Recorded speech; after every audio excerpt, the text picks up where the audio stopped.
Hey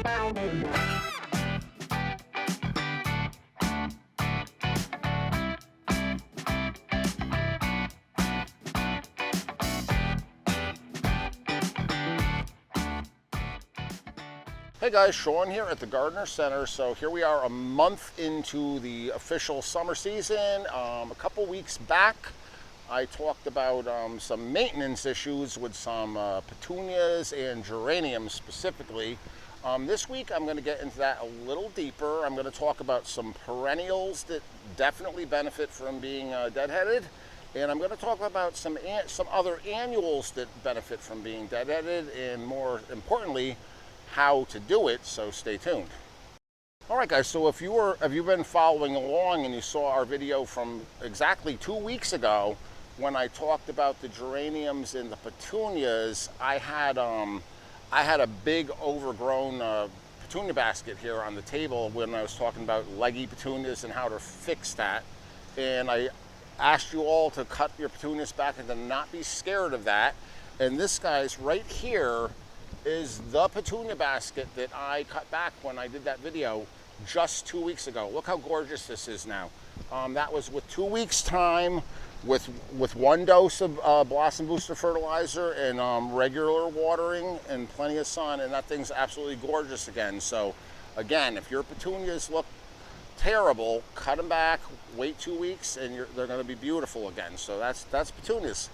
I'm going to get into a couple of other annuals here that people ask me about a lot as far as deadheading.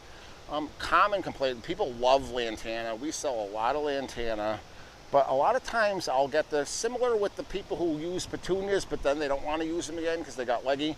A lot of people will buy lantana and then not like it the next year because it stopped flowering. And that is something that lantana does, and they don't really stop flowering, but they have a tendency to flower and then stop, then flower, then stop. They kind of cycle. And the reason that happens, if we grab this little guy right here, so here's a yellow lantana that's in full bloom right now. It looks great.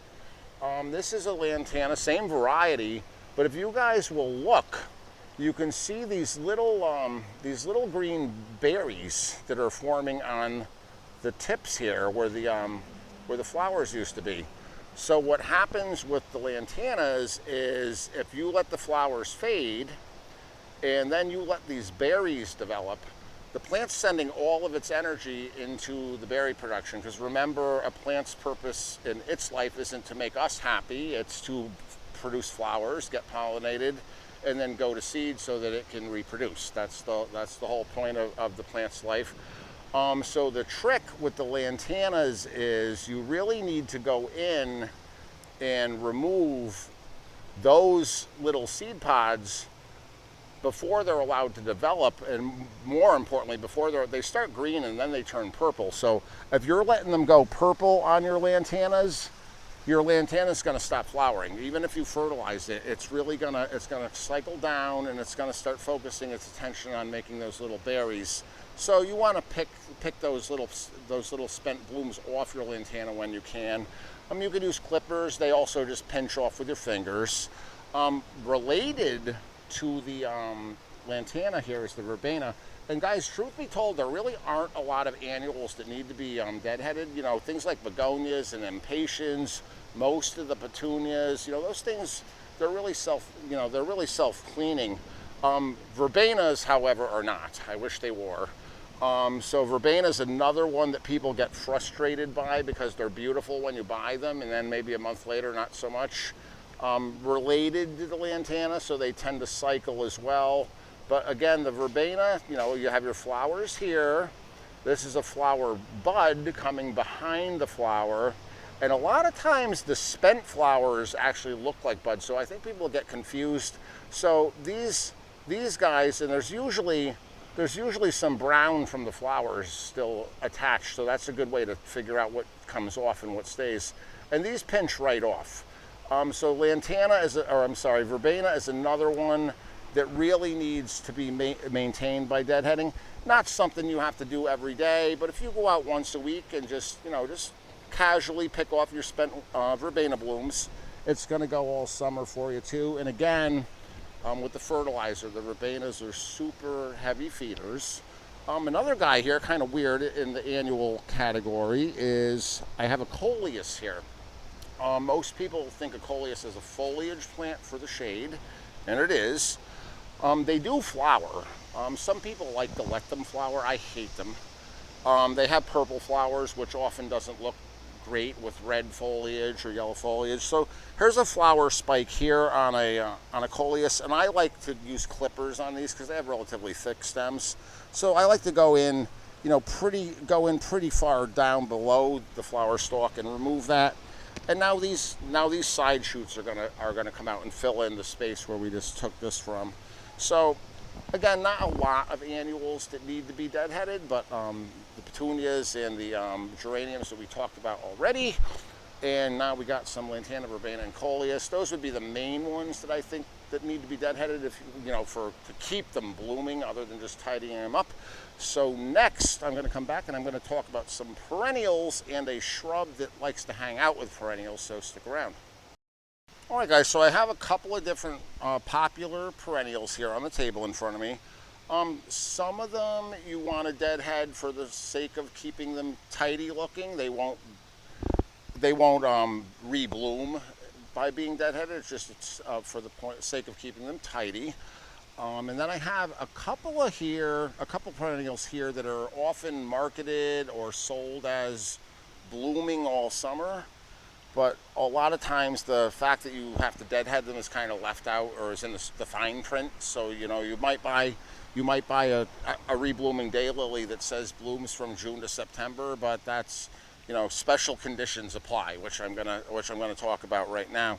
So this guy right here, this is a Shasta daisy, and this is a classic example of a plant that really should be tidied up after it's done blooming, but it's not going to reflower for you. So this is just your classic Shasta with the white and yellow centers. And once the flowers pass, you're left with these. I don't think they add anything to the party at all, so I like to take these off. And again, with clippers, you want to go down deep enough into the plant that you don't see that stem.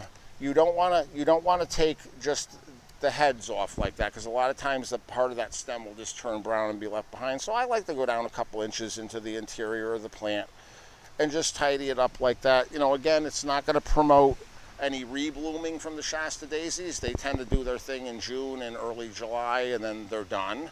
So just a little bit of a tidy up. But this way here, you're going to be left with just a nice green mound of foliage for the summer, not a green mound of foliage with a bunch of brown balls on top of it for the summer. So it's just a tidying up sort of thing.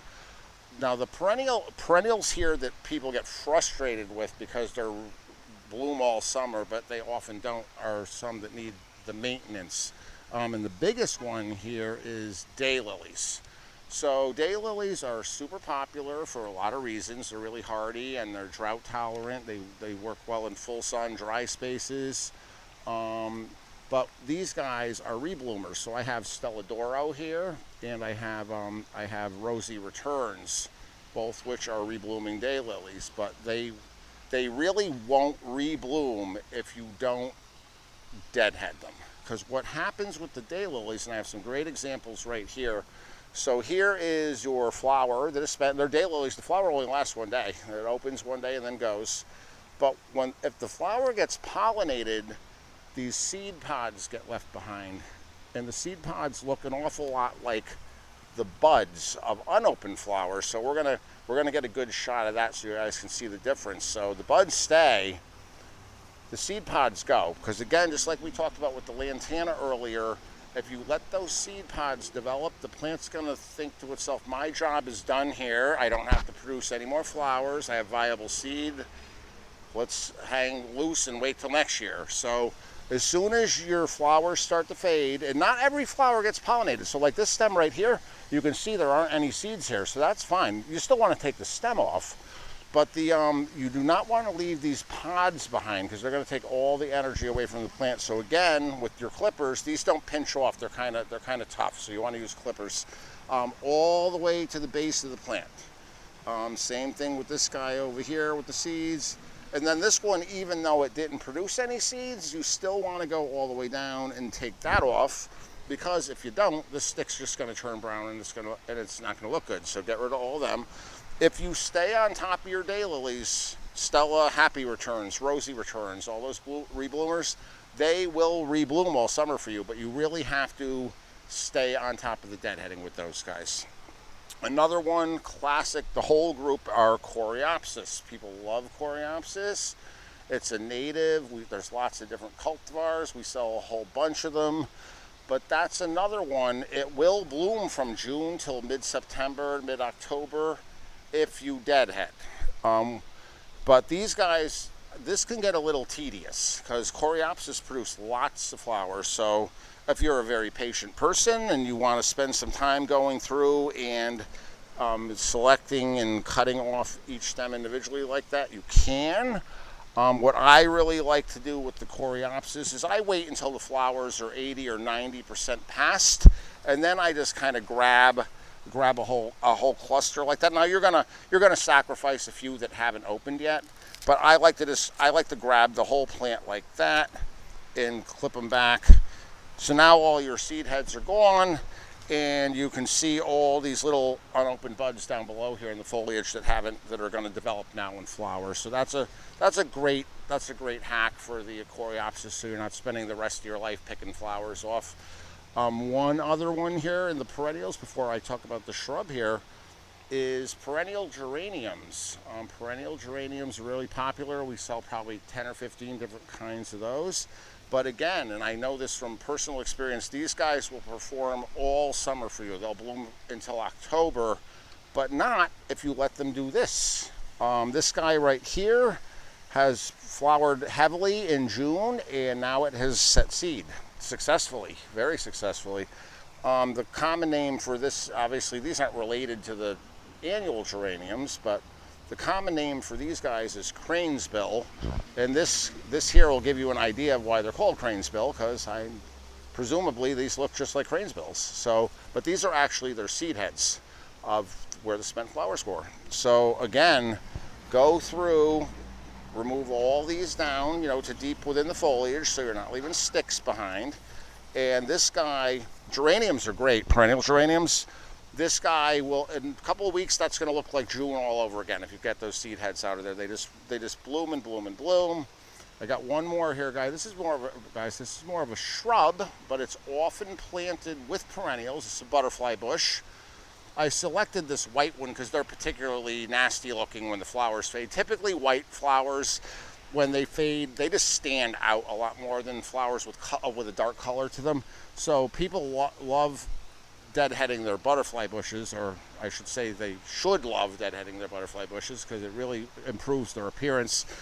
Same thing though, once you have 60, 70, 80% brown, I like to go in way down inside the plant, take the whole stem off. This guy's got a little bit of brown going into him, so off he goes.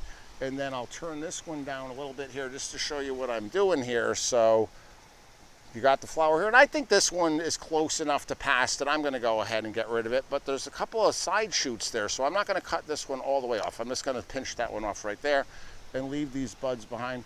This is relaxing. I like deadheading butterfly bushes. That's not something that's too stressful at all, and usually surrounded by butterflies while you're doing it too, which is kind of cool. So just a couple of things here for keeping things tidy and keeping things blooming. So guys, as always, thank you so much for watching, and I'll see you next week.